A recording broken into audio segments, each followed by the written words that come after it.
Hello there YouTube, it's me your boy B3 and Naughty Cat here, back with another kicking manga review. That's right. Today's manga is one from my childhood. I read several versions of the manga as a kid, because I got the weekly Shonen Jump for a little bit, just random ones off the bookshelf. I wasn't subscribed or anything. But one of my favorite things to read in it was Yu-Gi-Oh! And not just Yu-Gi-Oh! But like the Yu-Gi-Oh! Issues before the Duel Monsters game, when they did other games. And the ones in this are kind of weird. So yeah, this is Yu-Gi-Oh! Volume 1, The Millennium Puzzle. Yeah, it's fun stuff. So, this is from Shonen Jump. Pretty cool. Let me read you. It's not really the back of the book, it's kind of the inside cover. Artist-author Kazuki Takahashi first tried to break into the manga business in 1982, but success eluded him until Yu-Gi-Oh! Debuted in the Japanese weekly Shonen Jump magazine in 1996. Yu-Gi-Oh's themes of friendship and competition, together with Takahashi's weird and wonderful art, soon became enormously successful, spawning a real-world card game, video games, and 2 anime series. A lifelong gamer, Takahashi enjoys shogi, which is like Japanese chess, and mahjong, the traditional Chinese tile game, which I also enjoy, card games, and tabletop RPGs, among other games. Yeah, so Yu-Gi-Oh! Volume 1, the Shonen Jump manga edition, contains material originally published in English in Shonen Jump 1 through 3, and the first 1/3 of number 4. So the story and art are all by Kazuki Takahashi, and this is a translated book as well. Mine's printed in Canada. So let's get into it. There's 7 duels that take place in this. None of them are duel monsters. At the beginning, there's one little page about ancient Egyptians playing games. And then we get right into it. The first thing you'll notice about this book, if you watched the, like, westernized 4Kids show as a kid, like I did, is that this book is a lot pervier, as many manga of the time were, and as Chainsaw Man is now. And you read it and you're like, ugh, yeah, this is definitely for teen boys. You know, the kind of writing that glorifies sexual assault as more of prankish behavior. Yeah, so, keep that in mind, right? Like Yugi imagining people's panties and stuff. But some of the things in this volume are things that were shown as flashbacks in the TV show. Now, I never saw Season 0, because it was Japan only. Never saw Season 0, so some of this stuff might have been in Season 0, and I just, like, don't know about it. But I've seen the entirety of the original English Yu-Gi-Oh! So we got that. But it starts off with a couple guys bullying Yugi, one of which is Junichi, I think, who is Joey Wheeler in the English show. And then you also have Honda, and Honda is Tristan Taylor in the English show. But Yugi's name is the same, so don't worry about that. But yeah, they're bullying him about his Millennium Puzzle. And then Anzu comes in, who's Tia Gardner in English. But their names are kept the same in this, which I appreciate. You know, actually would have been fine if they were the same in the translation. You know, 4Kids was just so afraid to expose Western children to anything Asian that they didn't have to. And it's like, come on, let kids learn some culture, huh? But, admittedly, 4Kids did help bring anime to the West, and without them, the anime culture here in the West today wouldn't exist. So, that's that. Whether you like it or not. But yeah, it's easy to remember her name, because Anzu is one of my favorite Oviraptor dinosaurs. Anyhow, she gives him the puzzle back. He imagines her panties because he's a little pervert. And Yugi doesn't, like, have much of a nose in this. He does from the side, but from the front it looks like he has no nose. He's really a Krillin of himself from the front. And Yugi even talks about Dragon Ball and stuff in this, which is interesting. I guess they were both published in Shonen Jump, and you can do that.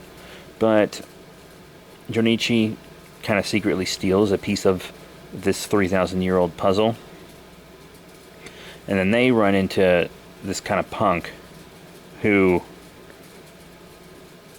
beats them up and tells Yugi, he's like, hey, I beat up these punks, which means you owe me 20,000, not 20,000, it was 200,000 yen, which I think is like $2,000 USD.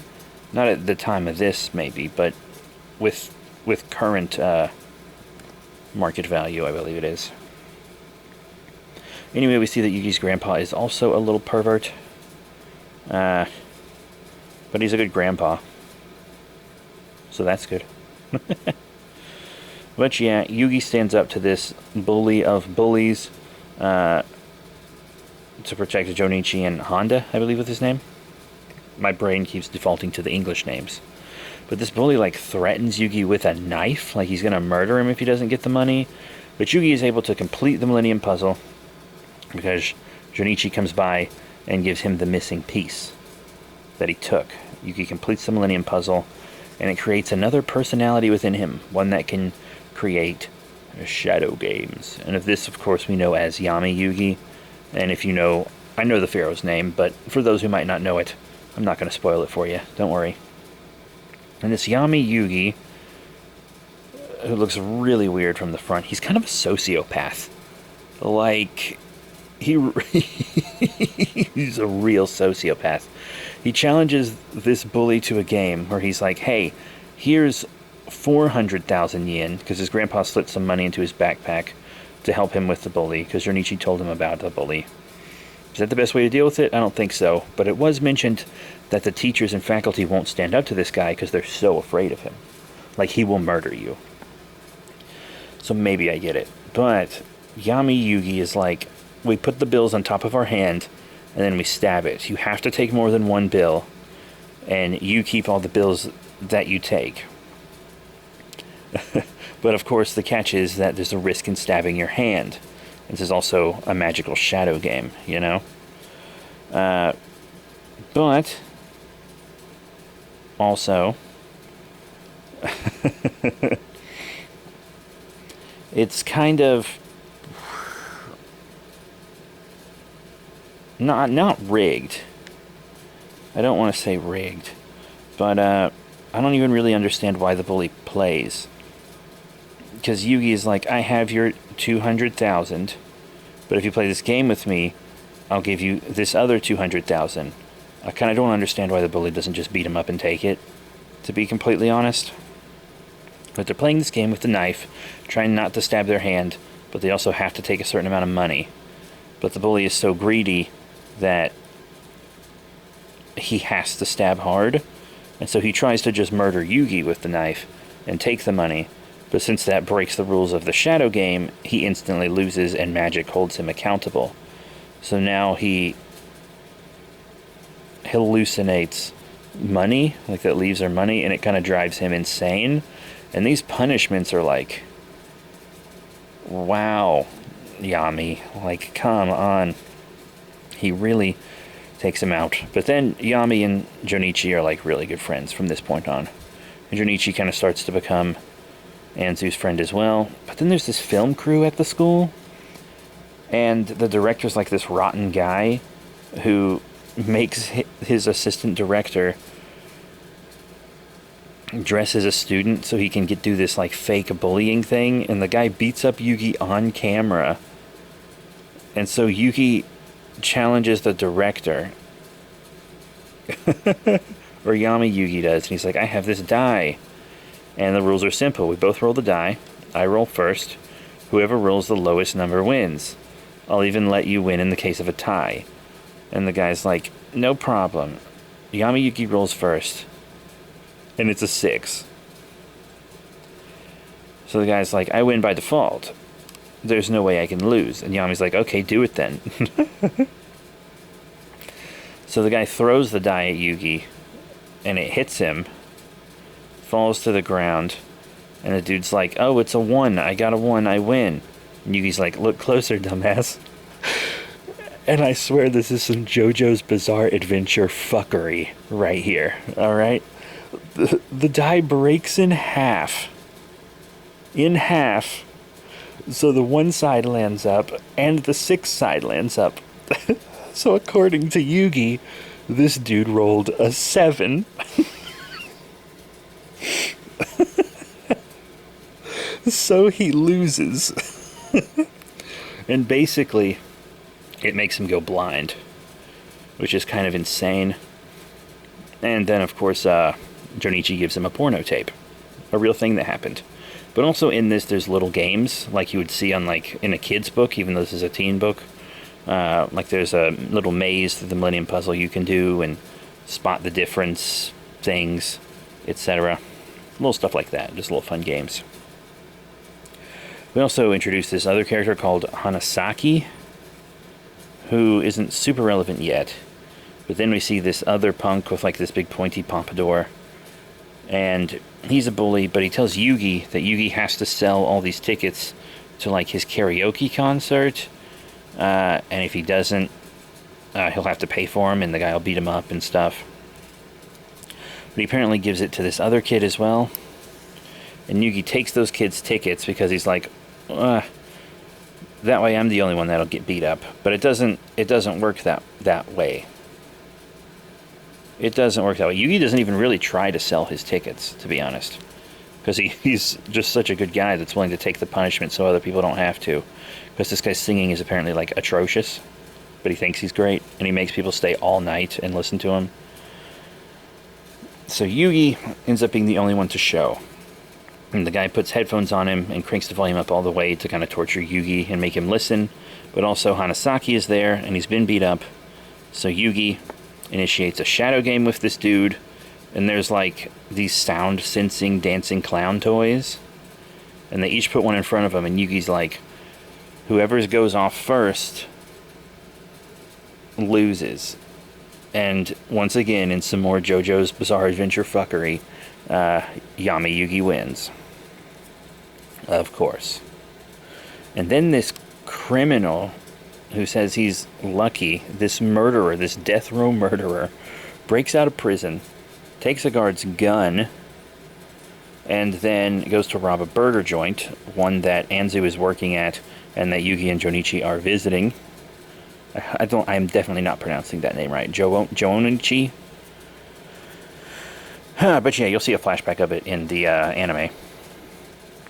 But the anime doesn't show you the part where the robber goes in and threatens to blow Anzu's brains out if people don't bring him alcohol, food, and cigarettes. Well, actually, there's no food. It's just alcohol and cigarettes. And this game I really like. Because Yugi's friends don't see him transform into Yami. They don't know it's him. All his other games have been like when he's alone with the other person. So for this one, the guy has Taya blindfolded. Not Taya, Anzu blindfolded. And the way they get Jonichi out of the picture is kind of stupid, because they just put him behind a fat guy so he can't see. It's so dumb. But Yugi's game is we each can only move one finger. It's kind of insane. But the one to lose the game will die, he says. So here are the rules.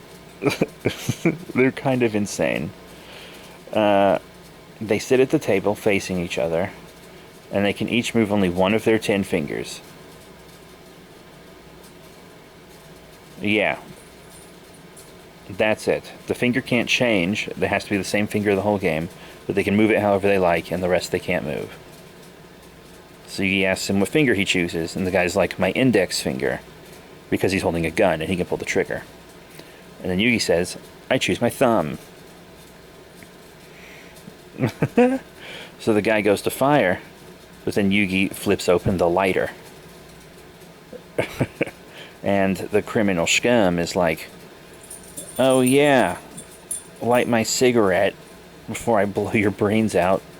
Then Yugi goes to light it. He does light it. But then the guy's hand is turned because he's pouring himself vodka. And Yugi sets the open lighter on top of his hand. So if the guy moves, the lighter falls into the vodka. And everything goes up in flames. But he can't stop pouring, so the vodka's getting everywhere. And if he pulls the trigger, you know, the force of the blast will knock it off. And the guy does a good job of balancing it, but he drops his cigarette and he does go up in flames. And Anzu doesn't know it's Yugi that saved her, and neither does Yugi, because he blacks out when Yama Yugi takes over. He very much does. Anyhow, there's this fortune teller at their school who's a very obvious fake and a pervert and kind of a sex criminal who wants to smash Anzu and also kill Yugi. Everyone in this school is so into murder. It's insane. So many bullies willing to murder. And then this fake psychic tries to murder Yugi because he doesn't believe that he's a psychic. I might have accidentally called the psychic her. I didn't mean to do that. But Anzu is falling asleep from chloroform. Told you they're a sex criminal. And they play another game with the chloroform, so the loser gets knocked out by it. And then Yama Yugi is able to expose the psychic as a fake. Then they have to get ready for the school festival. And Yugi has the idea for carnival games, which is a really good idea for a school festival booth, by the way. That's a pretty good idea. Which they, of course, have to build themselves. But then these guys that are going to grill or something kick them out of their space and take it over. But then Yugi, or Yama Yugi, calls him in to play a game for the space. And they left this big grill there. And he turns on the grill and turns it into like an air hockey table. So it's a scalding hot air hockey table. And the puck is a block of ice. But inside the puck is a chemical in a test tube that when it hits the heat will explode. So they knock it back and forth, and the puck melts as they hit it back and forth. And this is really the first game where Yama Yugi actually might lose. Like, this is the first one where his confidence wavers, and he's like, dang, oh man, I might lose this one. And he has to really up his game. So he's still a Mary Sue, or a Gary Stu if you're insecure about your masculinity. But he pulls out the win. But this time he did have trouble, because this other dude was just so strong. But what he does is, he hits it in a way that chips the ice. So when the other guy hits it with his full power, the ice cracks open, and the test tube explodes on him. So that way, he doesn't have as much risk. He doesn't have to wait for the ice to melt. Then also, what was his name again? Honda? Yeah, Honda, aka Tristan, wants Jonichi's help with something, and Jonichi's like, let's ask Yugi. I promise Yugi is a good guy. You'll like him. You'll be pals. And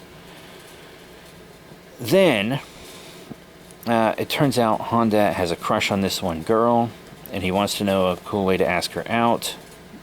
But it's also forbidden at the school for minors to date. But Yugi has this idea to go to his grandpa and see what's at the game store. And the grandpa actually has something that's pretty cool. It's a blank puzzle that you can write a message on, and then when the person you gives it to puts it together, they have a message. Boom. So you can write your confession on that, and then give it to her, and she does it. And it's kind of cute. It actually is kind of cute. It's a lot of work for them, but it's cute. So they do that, and Yugi writes the message for him because he's too embarrassed and scared to do it himself. But then they go to school, and there's this one teacher who's like awful. Like, she's really vain and mean, and the principal wants to smash her.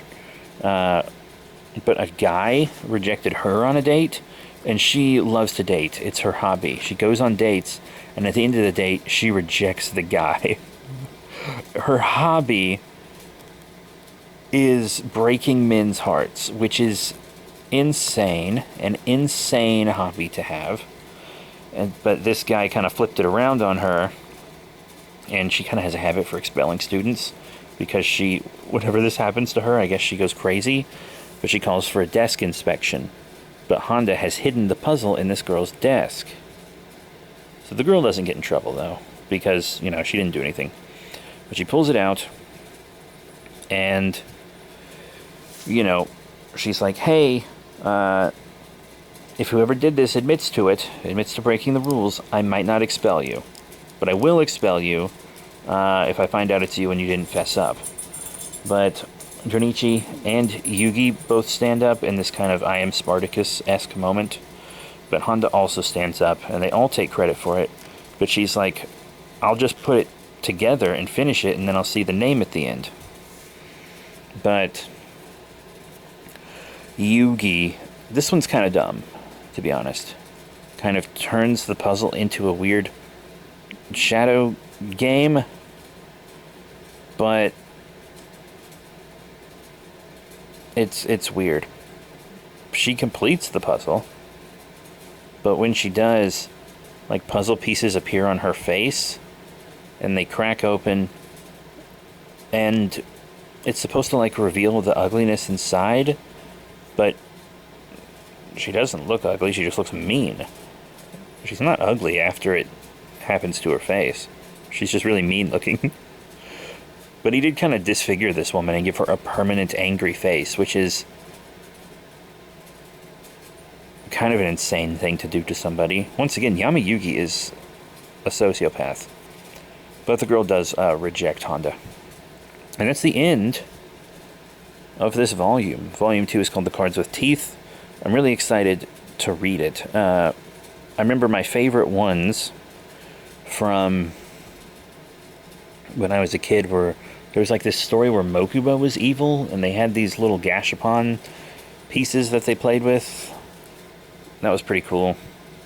But the next volume introduces Seto Kaiba and the game of Duel Monsters. So, I'm pretty excited to see that. But that is it. Thank you all very much for your support. Remember to rate, comment, and subscribe. Check out all the cool links in the description below, Facebook, Twitter, etc. And I'll see you all next time. Bye for now.